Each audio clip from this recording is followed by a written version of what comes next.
Okay, I'm Nick Butter and I have just taken the world record for running a marathon in every country in the world.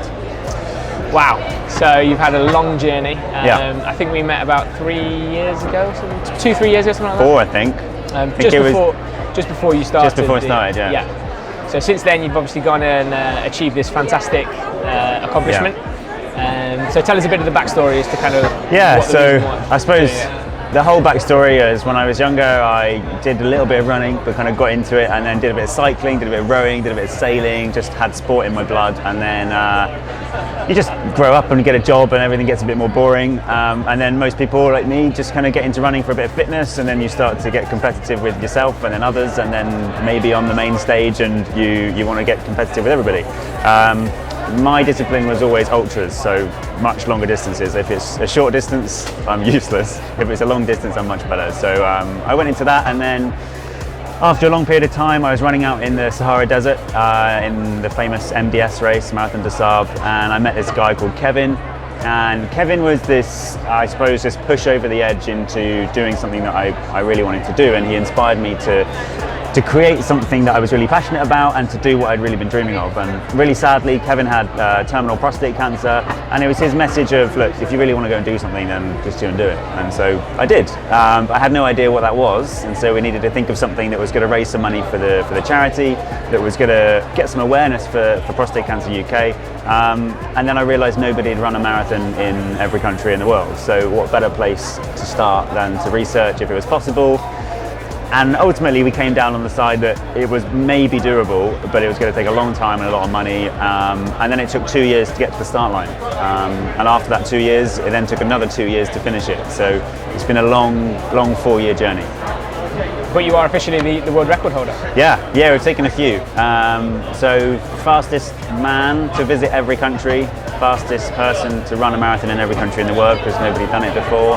I did 100 marathons in 100 countries in the first 50 weeks, so that was a new record because it was all within 1 year. And there's some other little ones as well. So yeah, it's pretty good. So you must have some incredible and some quite funny stories, maybe about the journey. Yeah. Shed some light on maybe some that stand out. I mean, there is a lot of them. So I mean, there's been some fantastic kids that I've ran with all over the world. You know, when you're running through Africa, the biggest continent, 54 countries, and you've got huge temperature ranges and humidity ranges. I was running on average in Africa, like 44 degrees C, which is just crazy hot. And after that, I then had all the ups and downs of everything that was going wrong. So I was attacked and bitten by dogs, I was shot at, I was locked up, I was hit by a car, I had broken bones, I had a tooth infection, I had a hand infection, I had visas go wrong, I had visas refused. Pretty much anything you can imagine, that's what happened. And so I was very lucky to finish, and in all seriousness, we really didn't expect to get to the point where we finished. You know, 6 weeks from the end, my dad, who was such a pivotal point of the trip, he was responsible for booking all of my flights, and he said to me, look, we don't reckon you can do it. 6 weeks before the end, and we've spent so much money, we spent so much time, and I'd been to, I think it was at that point, 180 countries, and there was 196 in total, and he was telling me that we couldn't do it.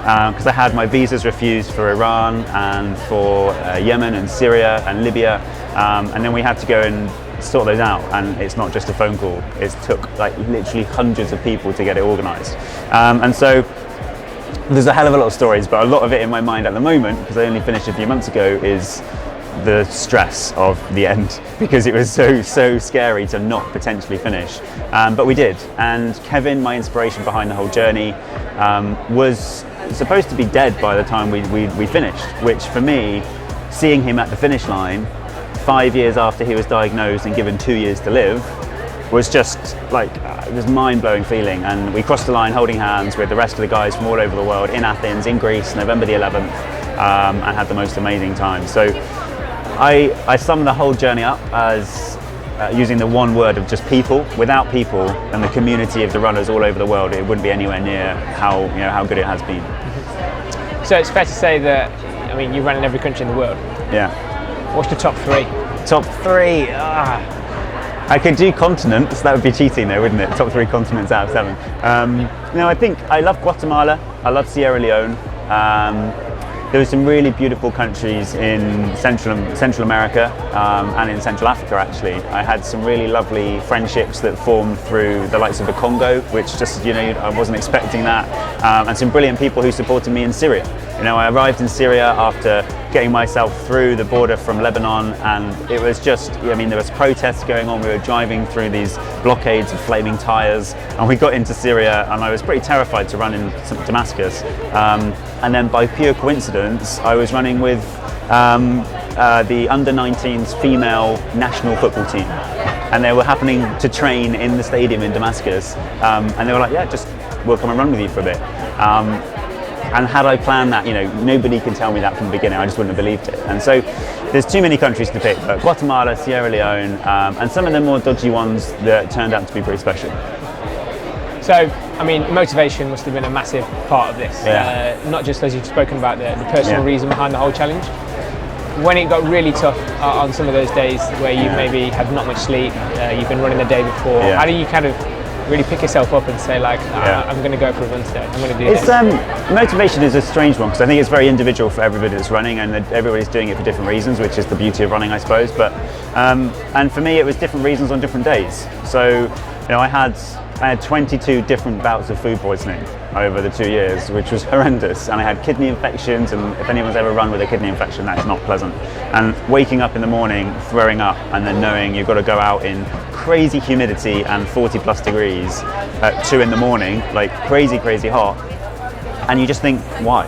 Like, I could just stay in bed and miss this. But I think my motivation actually came as the trip went on. It was, if I miss this one, then I'm screwed. Like, I've completely messed the whole thing up, because I don't have any time left. And so it was a case of just getting the miles done, and there's pictures of me lying on the floor halfway through a marathon just being like, no, I can't do it. And you just give yourself a mental talking to, and you get up and go. And obviously Kev was a huge inspiration, but seeing the whole world, we are stupidly, unfathomably lucky to be born in Britain and have our education and our healthcare and our economy, and seeing the rest of the world. They don't have those opportunities, and so having a bit of food poisoning or having a dog bite, people I've ran with people who have crutched literally tens of kilometers with me, and they only have one leg, and they just come out and do it, and you think, yeah, I can do this. And so I guess it's a lot of people's perspective of just getting out of bed in the morning.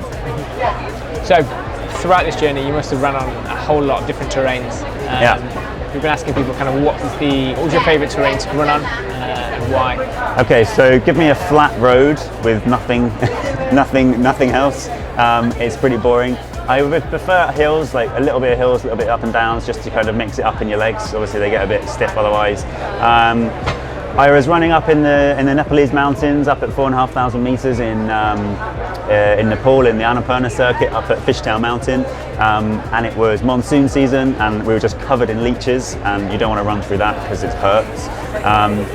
And then we were running in the places like Russia and Chernobyl in Ukraine, which were just full of snow, and I only ever ran in Adidas Ultra Boost trainers, which I think I'm apparently learning it's quite controversial to run all of my marathons all over the world in any terrain in Adidas Ultra Boost, but I did, and they were just like crazy comfortable, and I didn't really care about like anything, nothing went wrong in my legs, touch wood, and I got through it. And so the terrain, I don't like running in really boggy, you've done the trail races where you just get anything, oh, this is just not nice, and you're slipping all over the place, and your hip flexors get torn, and you're slipping all over the place. But most of the time I tried to stick to 85-90% roads on the run, just because I had to protect my body. But there was the odd occasion that didn't happen.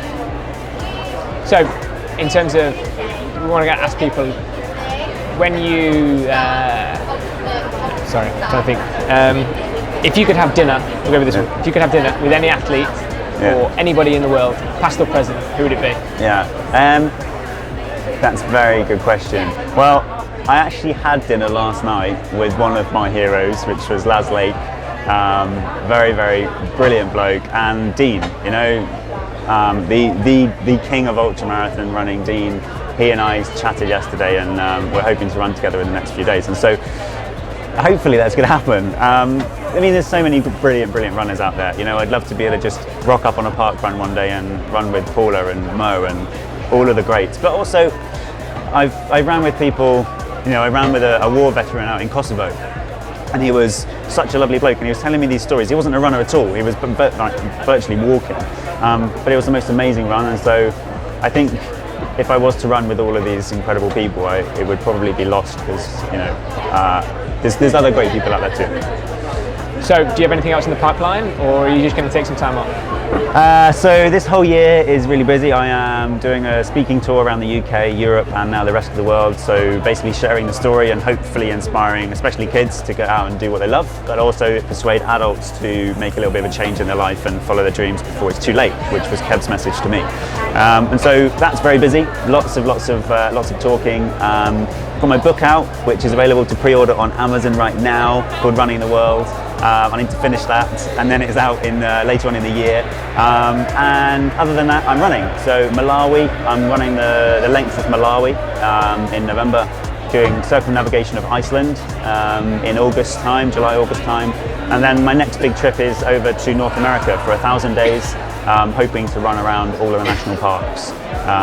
So that's all up in the air, but it depends on what time and how long I'll be away, but probably a big 3-year, multi-year trip in North America, fingers crossed. So how can people kind of join in or connect? Yeah, brilliant. The easiest way to get involved is on Instagram. It's Nick Butter Run, or on my website, which is nickbutter.com. Just my email address is on there, and say hello to me, and my number's on there as well, so just WhatsApp me. I'm really keen for people to get involved, not only in the running or the fundraising, but helping to organise these other bits and pieces. So I think Instagram is the easiest way, Nick Butter Run. Fantastic. Cheers, man. Cool.